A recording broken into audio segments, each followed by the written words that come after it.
বৃদ্ধের মতো হয়ে গেল। সঙ্গে সঙ্গে অনুশোচনা বোধ আসলো। গিয়ে শ্বশুর মশাই শুক্রাচার্যের চরণে পড়ে বলছে, আমার ক্ষমা করে দিন। এদিকে মেয়ে ওই রূপ দেখে মেয়ে দেবদানও কাঁদতে লাগলো। বাবা, আমি শুধু অভিযোগ করেছিলাম আর যাবো না, তাই বলে তুমি আমার অভিশাপ দিয়ে দিবে আমার স্বামী।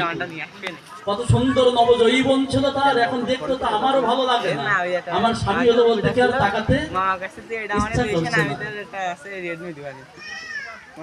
দেবযানী বলছে যে বাবা, তুমি আমার স্বামীকে এমন রূপ দিও না। বলছে অভিশাপ তোমার দেয়া হয়ে গেছে। বাবার চরণ ধরে বলছে, বাবা তুমি একটি বিধান করে দাও। আরে ভালো থাক খারাপ থাক আমার স্বামী তো। তখন শুক্রাচার্য বলছে, একটা বিধান আছে, শোনো